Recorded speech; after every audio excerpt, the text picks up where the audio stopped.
Internet, my name is Hazel from Hazelnutty Games, and welcome to my first date with Dungeons of Dredmor. This was an indie roguelike RPG game that was released in July of 2011 by Gaslamp Games, who is a Canadian indie developer that is based right in my corner of the globe. It's designed to be accessible, it's absolutely hilarious, dungeon crawling fun with the best art and sense of humor you will see. So let's jump right in and we'll show you. So we're gonna make a new game here. So the idea of roguelikes, and some part of the real appeal of them is permadeath, so you're really going to want permadeath on, unless you're special. But we're good, we're going to play with permadeath. And then we've got 3 different difficulties here. We have elves just want to have fun, dwarvish moderation, and going rogue. I started out when I first started playing this game on elves just want to have fun, and it really is very easy. I had no experience with roguelikes before, but after having played the tutorials, I did find that not quite challenging enough, so we're going to go with dwarvish moderation. Going rogue is probably just absolutely soul-crushing, so we're not going to worry about that right now. So we've chosen our difficulty and skills. There's a wide variety of skills that you get to choose from. These will dictate the abilities that you get, and what way you basically build your character.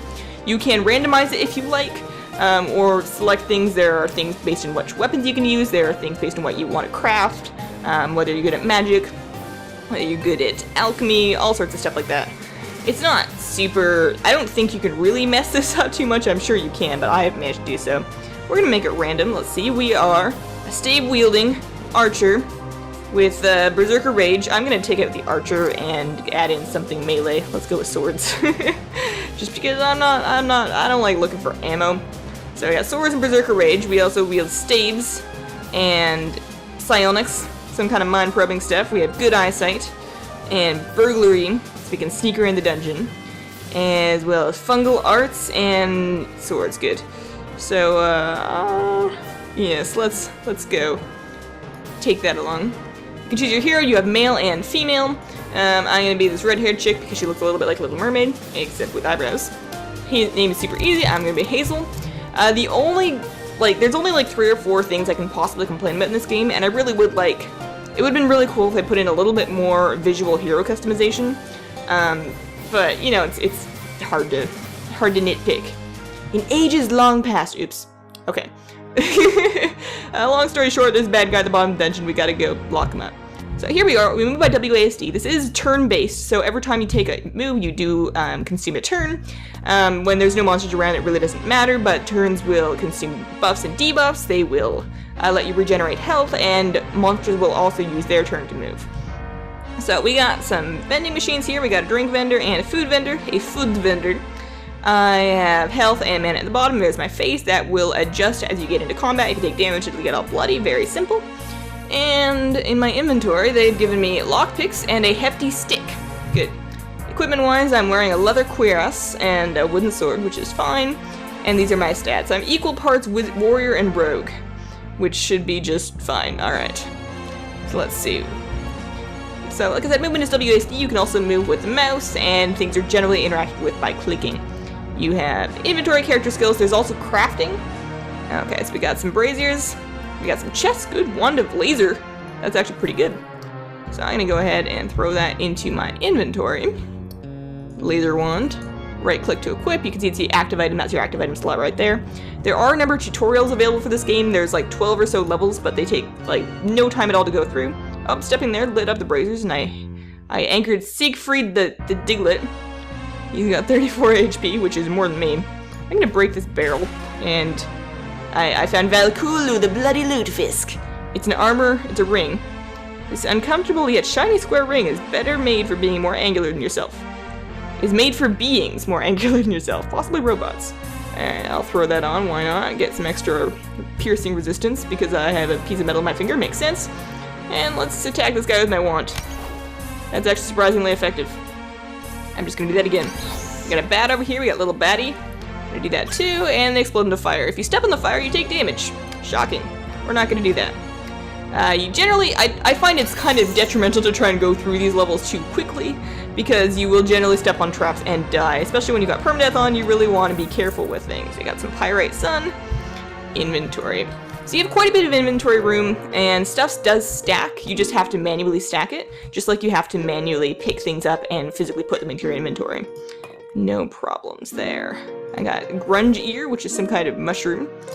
I know my skills have something to do with mushrooms, so I'm assuming that'll come in useful. Ooh, barbecue. Sweet. Alright, this one does have ability, so eventually, after 3 more attacks, I'm gonna have to actually hit things with my sword.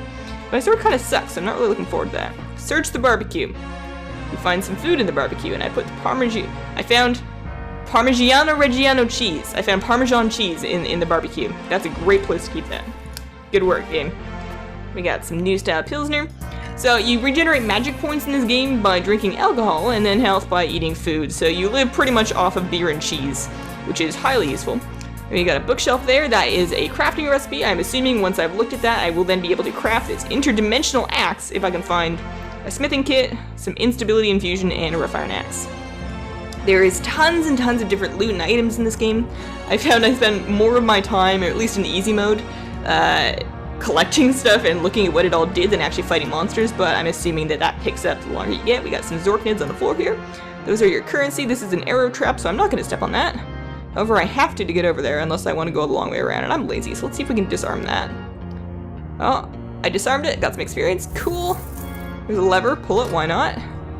Ooh, rough iron Hjalmar. Helmet? Excellent. So it's pretty simple, it's pretty straightforward, very easy to learn. I'm always pretty rubbish at learning new games. It usually takes me a long time to really get into them. But within this one, I opened it up and like maybe 20 minutes later, I knew pretty much what I was doing. This game is really based around learning through trial and error and really just practice and getting to know the world. So you play through, you get as far as you can, and then you die, and then maybe try a different hero, maybe spec it differently. There's so much replayability, it's just wonderful. Hit him with a stick. Hit him with a stick. Diggles are so cute. I feel so awful killing them. They're adorable. Let's take his egg. Dig a leg, dig a leg. Good. So you got inventory here, and then you've got abilities on the right-hand side. You can click on buttons to open things up, but those are also keybound, and they actually highlight and capitalize the letter that will open those, which is quite nice. We got a satanic displacement glyph, which is a rather evil way to teleport around. Wow, this looks fun. Let's get rid of that and that. I've discovered the melancholic forest of loins. This sounds like a place I really don't want to be alone, but you know, there's a pear. Let's dump some of this stuff in my inventory. We got a pear, we got some sewer brews. Booze is always good. There's cheese, there's a mace. I went into staves and swords, right? Yeah. There's a sandwich. The sandwich is of great stature. It has unmanned better heroes than you. Dare you feed upon his glory? Probably. Ooh, tinker parts. It's good for crafting.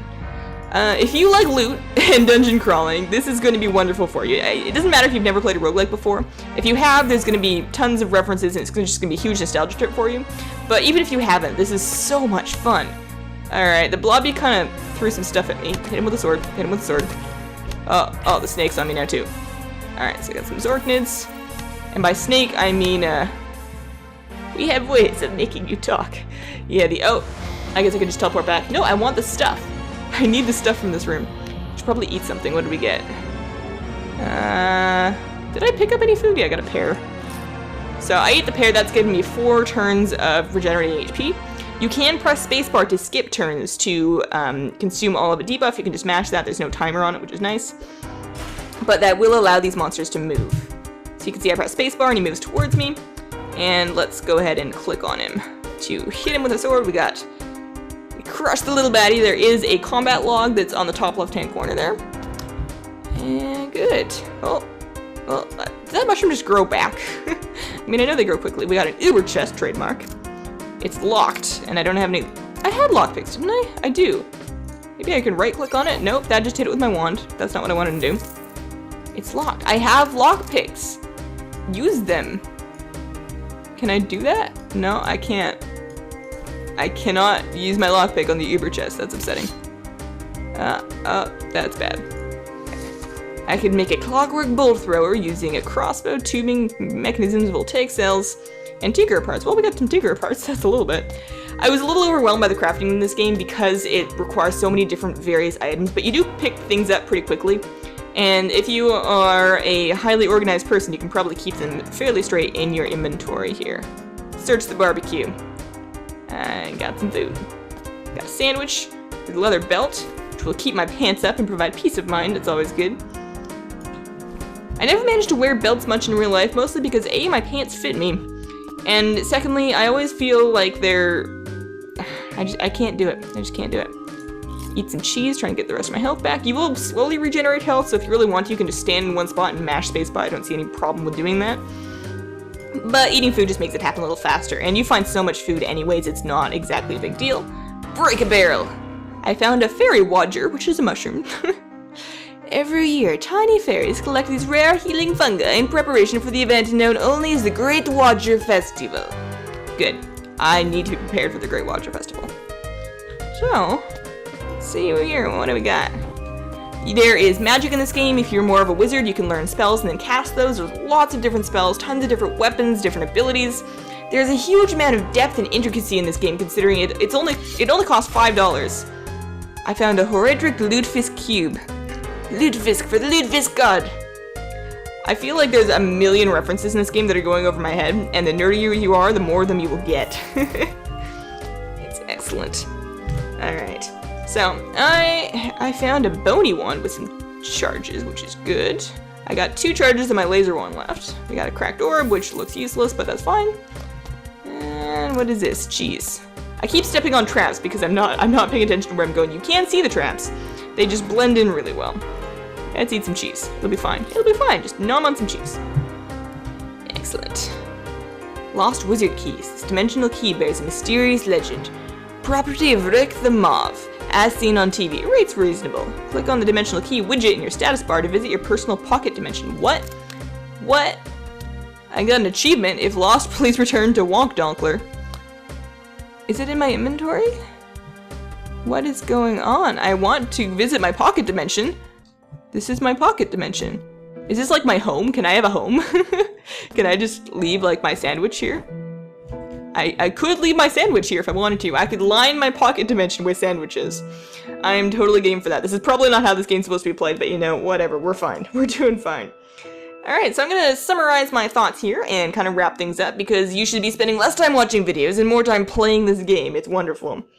The music is awesome. You probably haven't heard too much of it, but even just the menu screen music, and there's quite a bit of variety. It is very, in turns, relaxing, and in turns, it's just groovy. It's cool. The sense of humor of the writing kind of speaks for itself. I wish there was more of it. There's a couple areas, especially in crafting, where I could really use some more mouse over tooltips to kind of explain things. But the writing that we do have is wonderful, and there is a lot of it. There's lots of flavor text, which is very entertaining. The tutorials are a big plus. I found them to be, there's like 12 of them, but they're extremely fast. It takes like 30 seconds, maybe each. So no time at all to get through the tutorials. If you've never played a game like this before, I would highly recommend it. Alternately, you can just jump right in and die a couple times and figure things out that way. Or maybe you're pro, you'll just jump right in and beat the game and be like, Hazel, jeez, look what you got me into. But I doubt it, especially if you go in the harder difficulties. There's tons of depth in the skills and loot. It's super impressive. Like I said, it's $5, so this is ludicrous value. There's so much replayability here. The only things that I really would have liked to see are more character customization. You don't see, your character model does not change at all when you put on loot, which is slightly upsetting. That would have been a really cool thing for them to add in. And you can't really customize the character model at the beginning. Those are the only two things I really would have liked, but that's because I play RPGs partially for adventuring and partially for the dress up, so that's just me. There is modding available for this game, so I'm sure somebody has modded this in.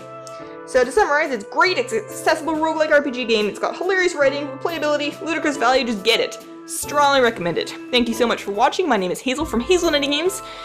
Check out my channel for other gaming stuff. We do new first impressions every Thursday and other stuff 5 days a week. It's wonderful. And have yourselves a wonderful, wonderful day. Bye!